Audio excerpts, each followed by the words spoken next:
ನಮಸ್ಕಾರ. ಆ, ನನ್ನ ಹೆಸರು ಸುಮಾ ಅಂತ. ನಮ್ಮ ಹಸ್ಬೆಂಡು ಹೆಸರು ಮಧು ಅಂತ. ಇಲ್ಲಿ ಈ ಇನ್ಸಿಡೆಂಟ್ ಆಗಿದ್ದು ನಮ್ಮೂರು ವಾಕ್ಟ ಗ್ರಾಮದಲ್ಲಿ. ನಾವು ಅಲ್ಲಿಂದ ಶ್ರೀನಿವಾಸ ಹಾಸ್ಪಿಟಲ್‌ಗೆ ಬಂದ್ವಿ. ಇಲ್ಲಿ ನ್ಯೂ ಸರ್ಜನ್ ಸರ್ ಅವತ್ತು ಹಬ್ಬದ ದಿನ ಇಲ್ಲ ಅಂತಂದ್ಬಿಟ್ಟು ಮಣಿಪಾಲ್ ಹಾಸ್ಪಿಟಲ್ ನೇಮ್ ಹೇಳಿದ್ರು. ಅಲ್ಲಿಂದ ಹೋಗಿ ಸರ್ಜರಿ ಎಲ್ಲ ಮಾಡಿಸ್ಕೊಂಡು ಎಲ್ಲ ಓಕೆ ಆಯ್ತು. ಬೆಡ್ ರೆಸ್ಟ್ ಬೇಕು. ಅಲ್ಲಿ ಸರ್ಜರಿ ಎಲ್ಲ ಆದ್ಮೇಲೆ ಆಪರೇಷನ್ ಸಕ್ಸಸ್ ಆಗಿ ಅವ್ರಿಗೆ ಎಲ್ಲ ಇದಾಯ್ತು. ಮತ್ತೆ ಅವ್ರಿಗೆ ಬೆಡ್ ರೆಸ್ಟ್, ನರ್ಸ್ ಕೇರು ಸ್ವಲ್ಪ ಬೇಕಿತ್ತು. ಸೊ ನಾವು ರಿಟರ್ನ್ ಸರ್ ಹತ್ರನೇ, ನಾಗರಾಜ್ ಸರ್ ಹತ್ರನೇ ಬಂದು ಅವ್ರ ಮುಖಾಂತರವಾಗಿ ಎಲ್ಲ ಮಾತಾಡಿ ಈ ಹಾಸ್ಪಿಟಲ್ ಚಾಯ್ಸ್ ಮಾಡಿದ್ವಿ.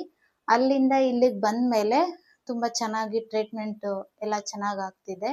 ಮತ್ತೆ ತುಂಬಾ ಚೆನ್ನಾಗಿ ಇಂಪ್ರೂವ್ಮೆಂಟು ಆಗ್ತಿದ್ದಾರೆ ನಮ್ಮ ಯಜಮಾನ್ರು.